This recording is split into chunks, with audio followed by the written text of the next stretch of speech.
Namibia lies in southwest Africa. The Namib Desert stretches for almost 2,000 kilometers along the coast. To the north, the desert is crisscrossed by several dry river valleys. One of them is the Huanib Valley. It runs through the desert for several hundred kilometers and ends in the sea.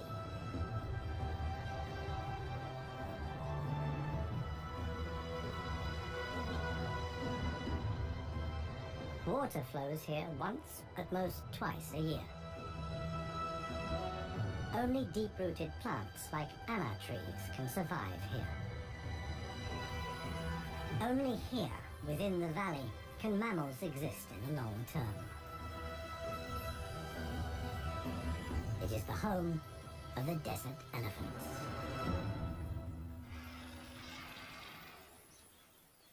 In contrast to their other African relatives, desert elephants live in particularly small family groups.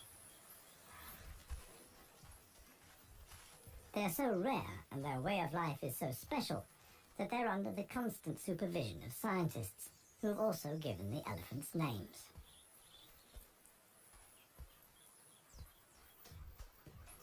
The head of this family is alpha cow Clarissa. The animals don't leave her side for a moment.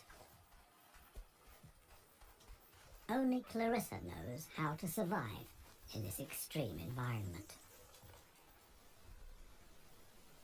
The shoots of the anna tree are now ripe.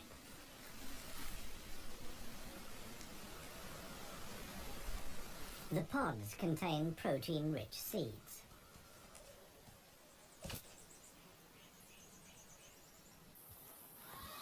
Clarissa has known every one of these trees since her childhood.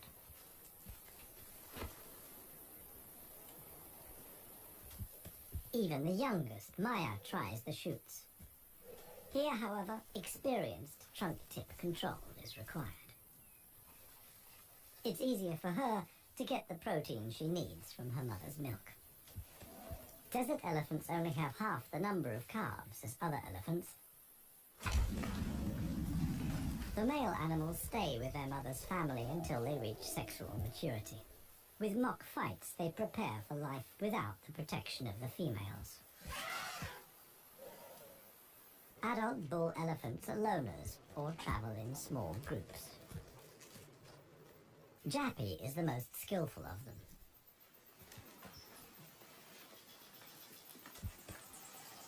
His younger brother watches enviously as Jappy brings down apparently unreachable branches from the tree.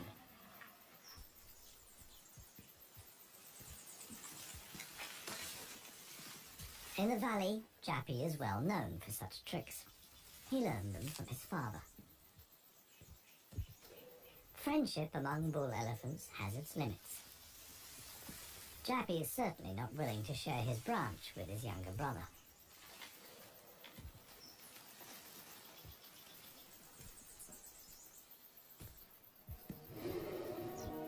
Their father, One Tusk, is now nearly 60 years old. His trademark is the missing right tusk, lost long ago in a hierarchical battle. For years, he was the undisputed king of the Huanib. Now he lives in seclusion. One Tusk's legs are weak. He can no longer keep up. The aging bull is already being watched by a male jackal,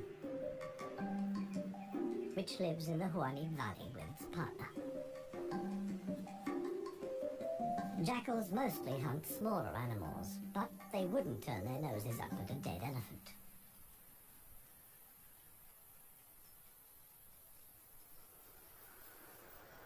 In a side valley, Clarissa has discovered a further source of food. There's a wide selection of bushes, grasses and herbs.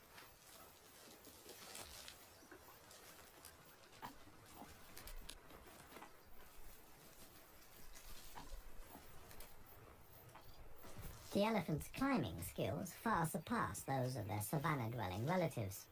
This too is a form of adaptation to their special habitat.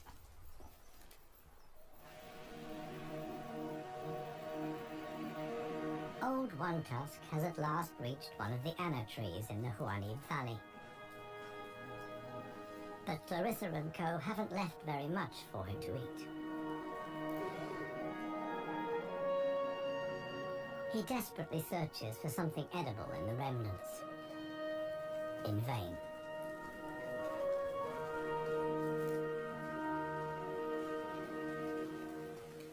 For the inhabitants of the Namib, survival is hard.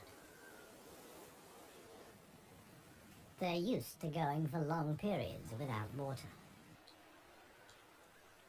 Many get liquid from their food or know secret sources of water. Regardless of size, every green leaf contains a minimum of liquid worth harvesting.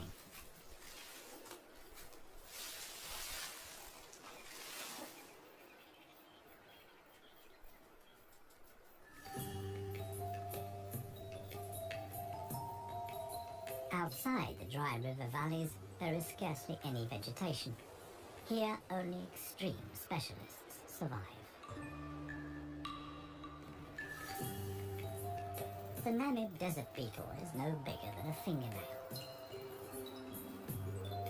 As all animals, it depends on water for survival and has developed a special strategy.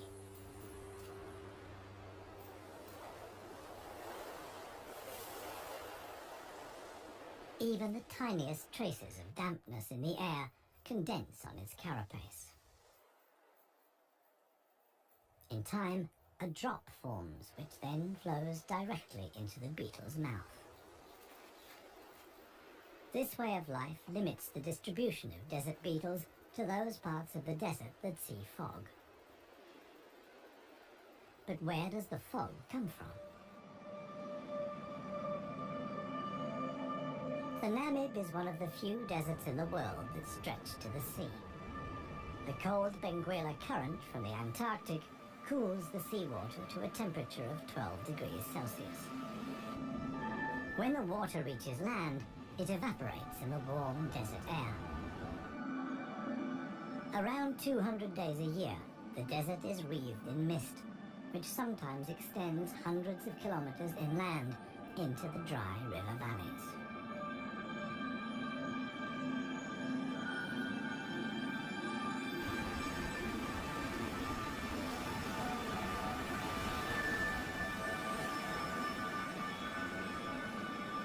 The Benguela current doesn't only bring fog, it's also rich in fish. The animals that benefit most are the brown fur seals.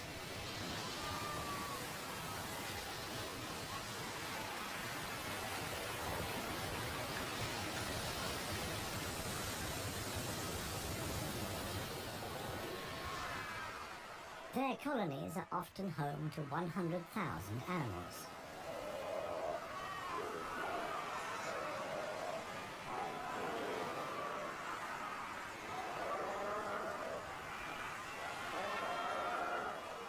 Right now, there's good reason for so many seals to congregate here. The mating season is just beginning.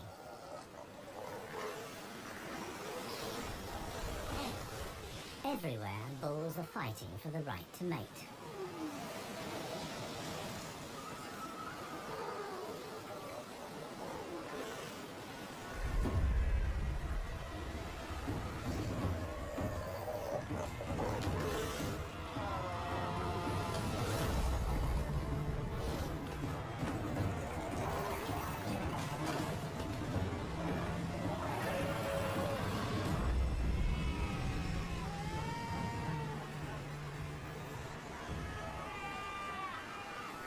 The strongest conquer a whole harem and then have their flippers full.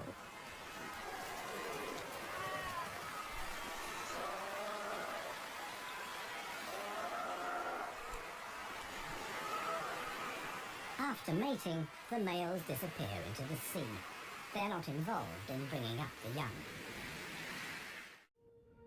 The fog sometimes penetrates as far as the Huanib Valley.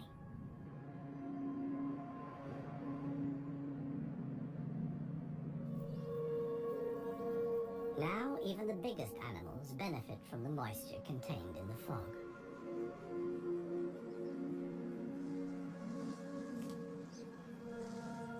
Jappy and his brother can take on a lot of liquid from the drops of dew on the plants they eat. This allows the elephants to go without water for up to 4 days at a time. The pair are still on the move together. This will soon change.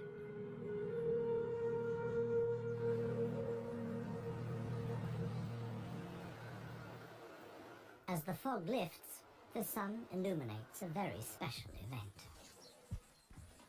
Families of elephants from other dry river valleys are on their way to the Huanib Valley. They are following the calls of their relatives, which they pick up via the soles of their feet, as via a stethoscope. More and more elephants join Clarissa's family. Some of the animals haven't seen each other for years and exchange affectionate greetings. Jappy and his brother are also aware of the arrival of the females. When it comes to attracting a cow, in a flash, companions become rivals. Once upon a time, one tusk was also aroused by all the excitement. Today, it no longer has any significance for him. He wouldn't be able to deal with confrontations with other bulls.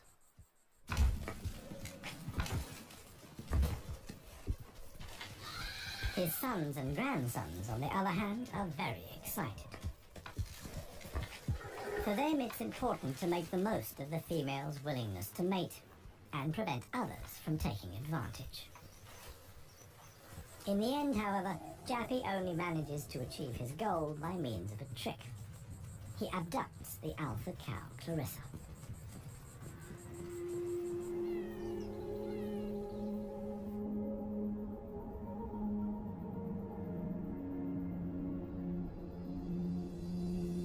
While many of the inhabitants of the valley spend the night hours asleep, this is the time of the real desert dwellers. The Namib sand gecko is only active at night. In the darkness, the little predator looks for crickets and spiders.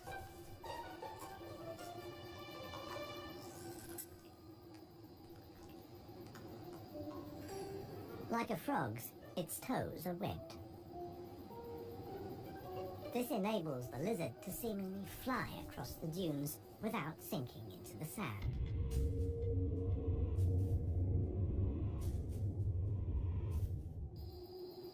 But it also needs to be on the lookout.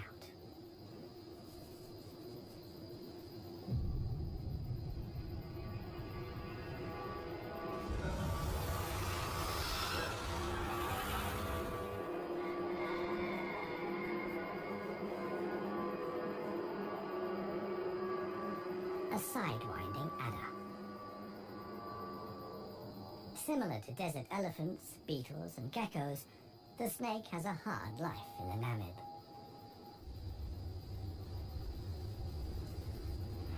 It has to hunt successfully to survive.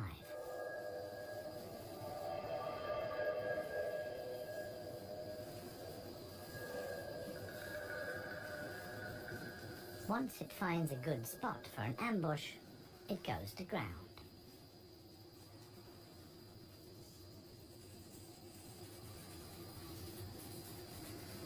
The snake is a predator that lies in wait for its prey, relying completely on its camouflage.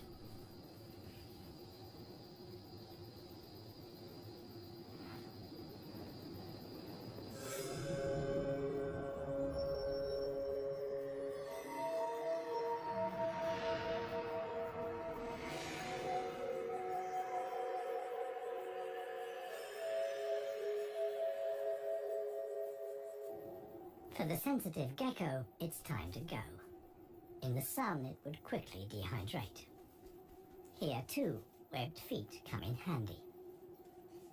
The lizard uses its legs as scoops to quickly dig out astonishing underground passages. It can make tunnels 1 meter long into the ground.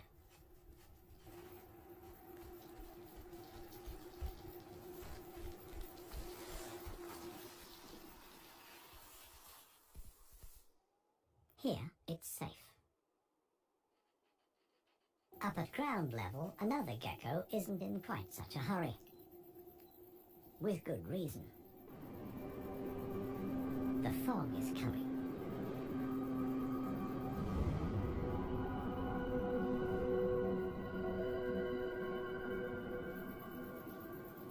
The lizard's large, mirror-like eye surfaces allow the fog to condense here. At last, water.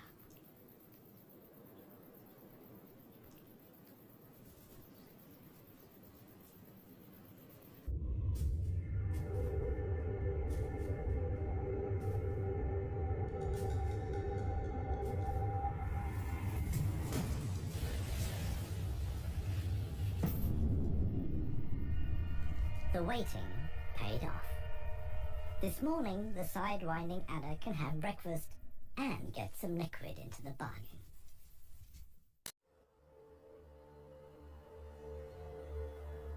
The Namibian winter is coming to an end, and with it the mild climate brought by the fog. Relentless heat descends on the Huanyin Valley. 40 degrees Celsius in the shade. This is approaching the limit for even Clarissa's family.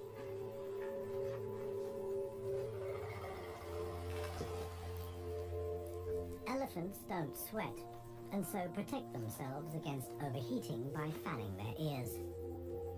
But it seems too hot, even for that. The heat is hard to bear for all the animals, but for the youngest, the sun can be lethal. Maya is really suffering.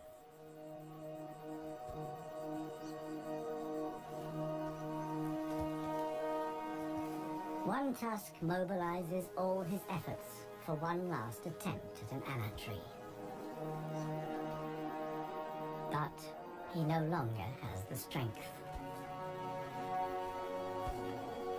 Exhausted, he withdraws to the shade. During his long life, his legs have carried him more than 400,000 kilometers. As with most bull elephants, the last few steps he will take alone. Despite the heat, Clarissa can't afford to take a break. She urges her family to move on. Desert elephants have to spend up to 20 hours a day eating 200 kilos of plant material.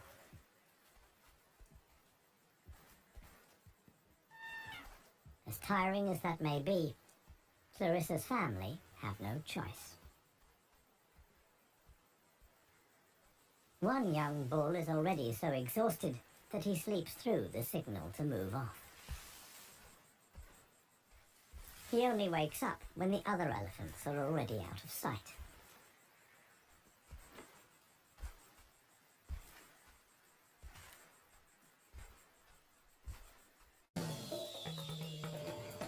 This show was created for you and your family to watch together. Welcome to Nat Geo Wild. It finally dawns on him that he really is all alone. Clarissa and the rest of the family have noticed his absence. The animals try to locate each other via smell using their trunks, which are extraordinarily sensitive.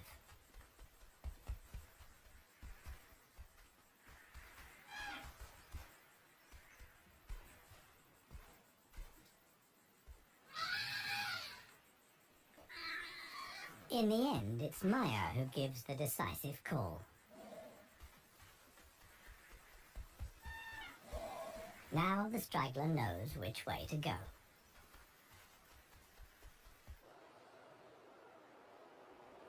The extremely dry period shows no sign of coming to an end. 1 week later, the heat and the elephants have combined to decimate the plant life in the Huanib Valley.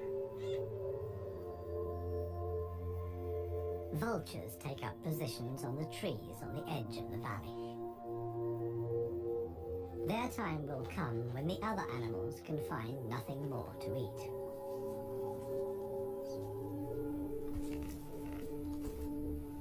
For Clarissa's family, a dead tree now becomes the sole source of food. In the desert, a tree of this size takes years to break down. And it's the elephants that turn it into food again for the other animals. They themselves only use 60% of what they eat. The rest they excrete undigested. In this way, they distribute seeds, like those of the anna tree. Some animals, like the helmeted guinea fowl, take the majority of their food from what the elephants deposit. In times of scarcity, even the Huanib Valley baboons look for something edible in the elephant's dung.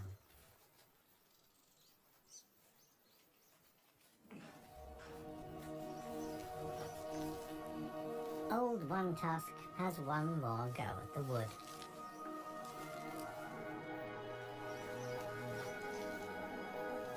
But elephant molars only grow back 6 times.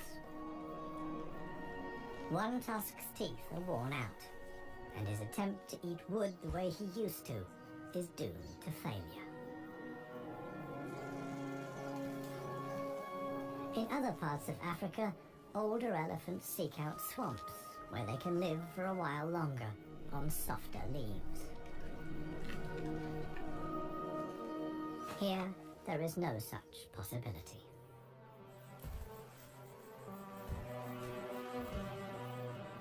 For Clarissa, too, the situation is becoming threatening. She and her family must leave the valley and seek food and water elsewhere. Other families join the trek. Only Clarissa's knowledge of hidden water sources can save them now.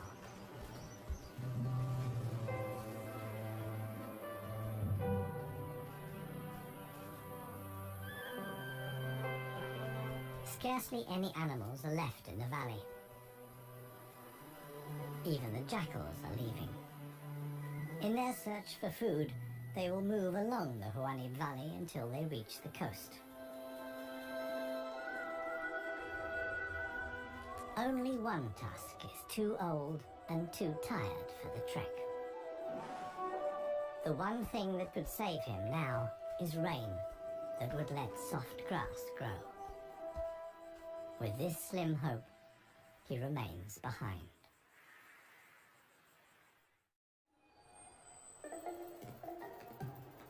The Namib desert beetle is also looking for something to eat. In contrast to most of the desert dwellers, it is not seeking fresh young shoots. The beetle is on the lookout for plant residues. The unceasing wind is a help. It sweeps fragments of plant life together in valleys and hollows between the dunes. Mostly it's just a few bits of leaf.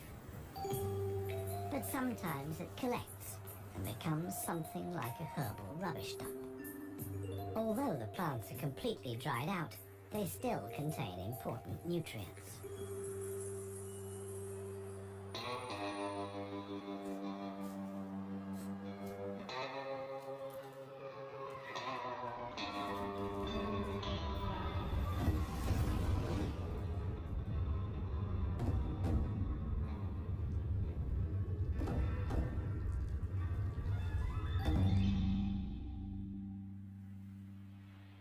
The Namakwa chameleon is one of the most dangerous hunters in the Namib Desert. For desert beetles, at any rate. But the beetles don't usually make it quite so easy.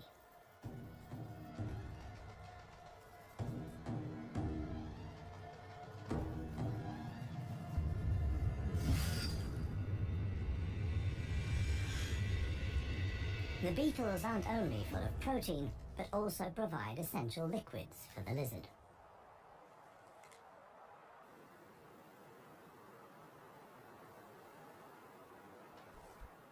Namaqua chameleons are the biggest reptiles the Namib can support. In contrast to the mammals, they can't undertake long migrations to look for food and water. Similar to the Huanib, a river once flowed here. Along its banks, animals like chameleons penetrated deep into the desert. Hundreds of years ago, the dunes slowly invaded the riverbed and cut off the water supply. This process was so slow, however, that the animals had time to adapt to the new conditions.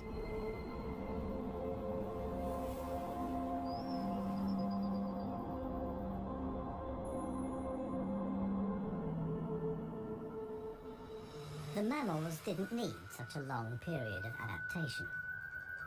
Their ability to migrate over long distances enabled them to conquer the desert much more quickly.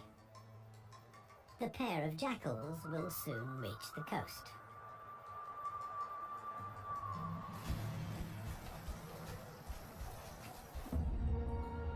Clarissa, meanwhile, is still searching for water. Little Maya is already exhausted.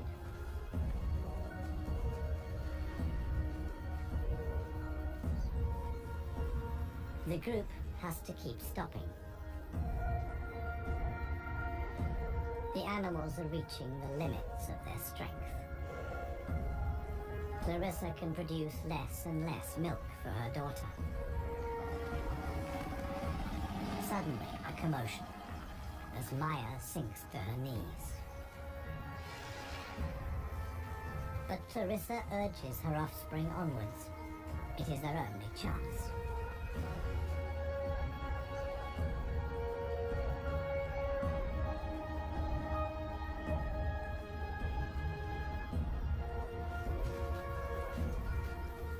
As dusk falls, they finally arrive.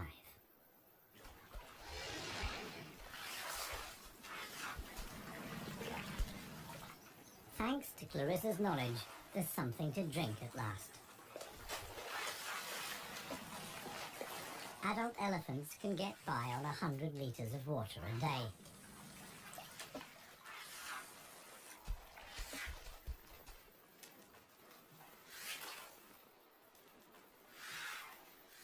The subsequent dust bath serves to protect the elephant's skin from the relentless sun.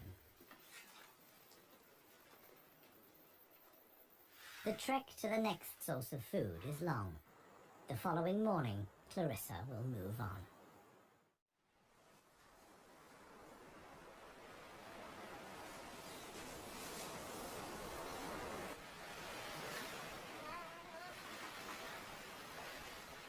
The jackals have finally reached the sea and move southwards along the coast.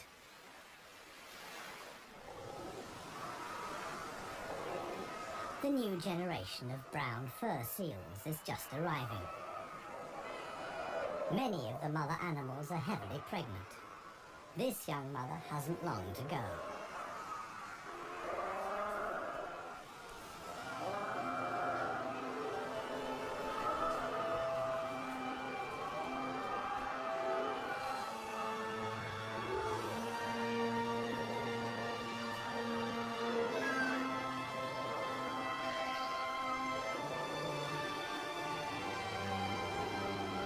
The mother at once welcomes her offspring into the world.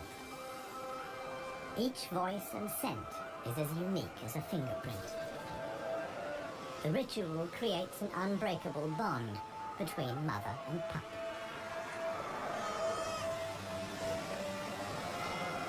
Directly after the birth, the pup has to be suckled.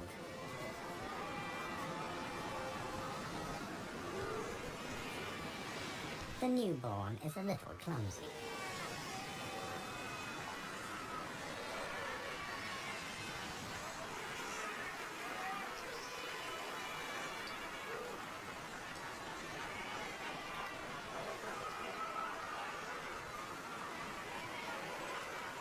The young mother is not alone.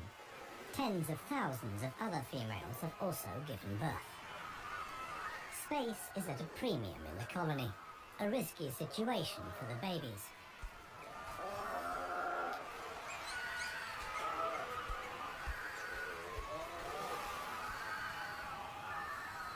To minimize the danger, the seals organize a kindergarten. Many of the mother animals leave their newly born pups here.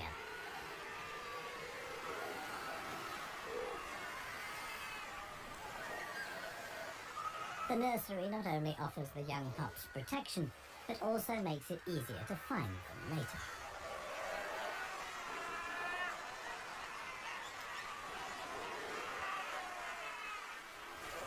The mother seals have to go out hunting every day to make sure their milk is nutritious enough for the young.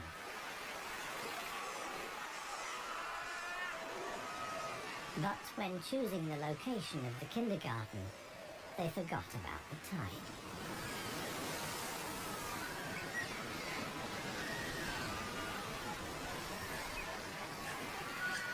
The pups fight desperately against the onslaught of the waves. The baby is washed out to sea, along with the other newborn seals.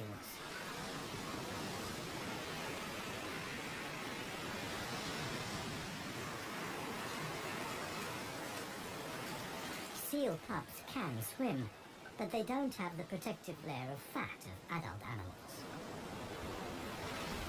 The pup fights for survival. Another is slowly but surely losing the battle.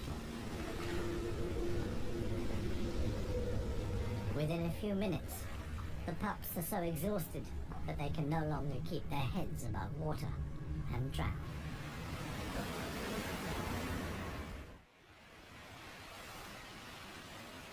The next morning reveals how great the danger posed by the sea is for the seal pups.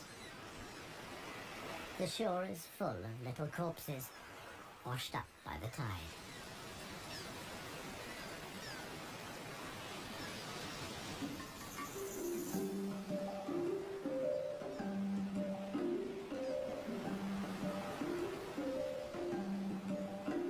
The jackals from the Huanib. The pair have travelled hundreds of kilometres from the arid valley.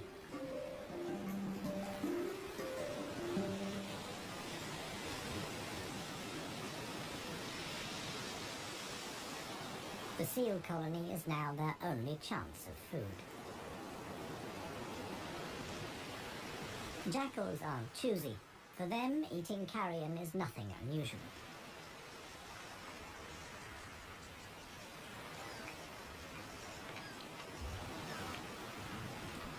They'll be spending the coming weeks at the seal colony. Only when the pups are old enough to swim enduringly, and thus the supply of food runs out, will the jackals return to the Huanib Valley.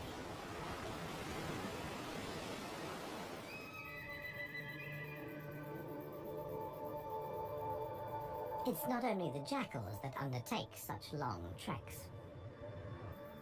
The other inhabitants of the Huanib have a long way to go.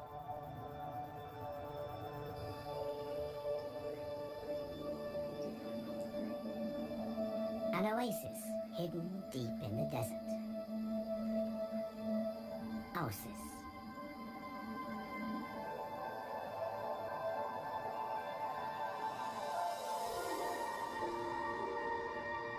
It lies like an emerald in the middle of the desert.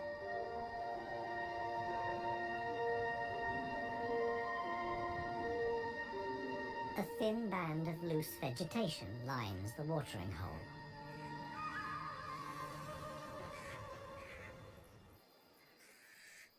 The pied crows are getting worked up about something. Visitors. Big visitors.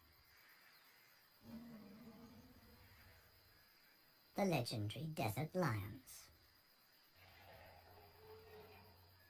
Desert lions are so unbelievably rare that scientists have fitted them with transmitter collars so that the big cats can be monitored and protected. Two females have taken up positions in the undergrowth with their young. The experienced predators know that it's just a matter of watching and waiting. And indeed, many animals are making their way here. The oryx's numbers have thinned noticeably. Some are lagging far behind the main column.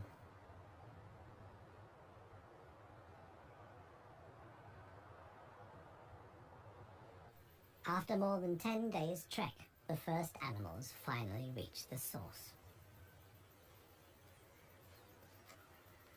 Cautiously, they approach the steep bank. They're in danger of sinking into the soft ground.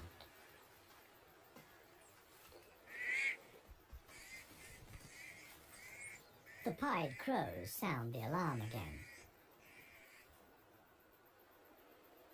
The lioness's patience has been rewarded. They've caught one of the stragglers. One lioness keeps the oryx in check on the ground. The hunting lioness is completely exhausted. Fighting the antelope has taken the last of her strength.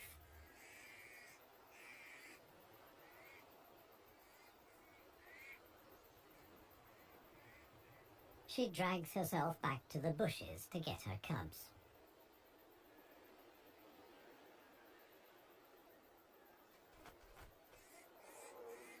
The other lioness keeps the pesky crows at bay.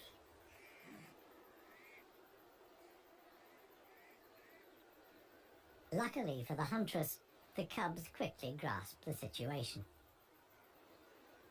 They can hardly wait to get their teeth into some fresh food. All the animals here are fighting for survival. The lionesses won this round. They've enough food now to last the coming weeks.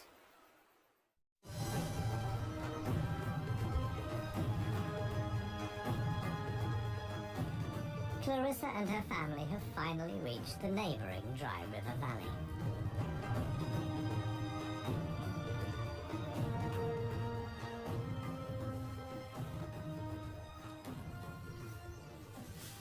The experienced cow knew instinctively that in times of drought there was some precious greenery here to feed on. The exhausted animals can at last fill their stomachs again.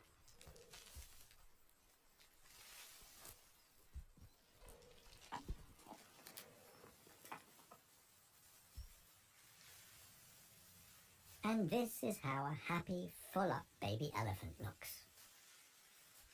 Maya in paradise.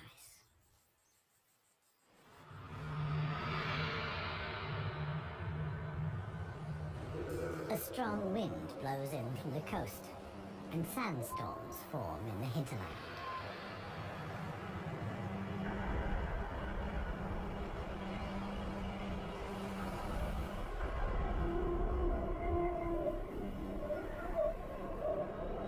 They reach the river valley where Clarissa and family have found food and shelter. Sandstorms like these are the harbingers of heavy rain. Experienced elephant cows like Clarissa know what that means. As soon as it rains, the dry river valleys will be turned into raging torrents that wash away anything in their path. Imminent danger for the family of elephants. Time to move on again. Now the safest place to be is outside the valleys. How right Clarissa was can be seen the following day. Water in the Dry River Valley. Only every 10 years or so is the rain strong enough for the flood wave to reach the sea.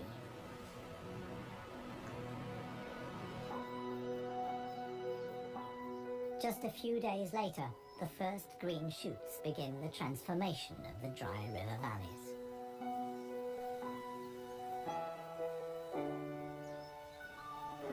The Huanib Valley, too, is bursting with new life as the first exiles return.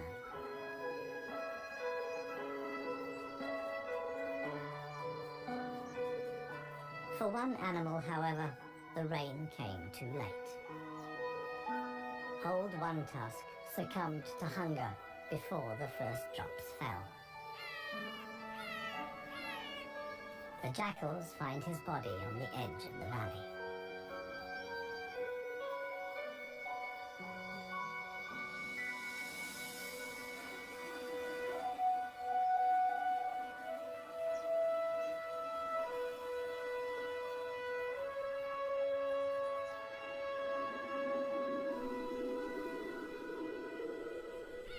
The jackals don't approach the body until evening, and thus the circle of life is complete. The next morning, long unheard calls echo through the valley.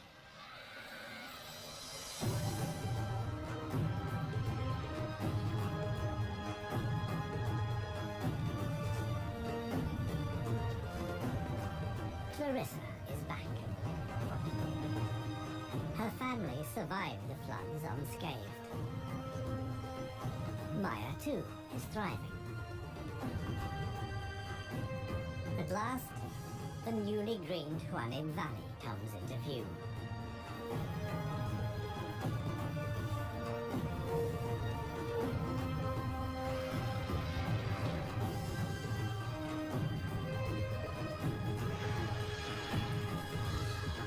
Clarissa's family is home again.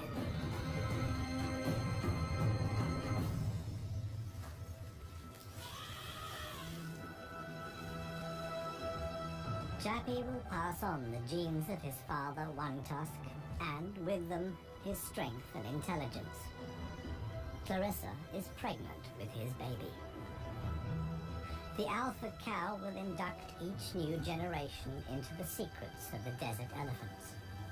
This is essential for their survival.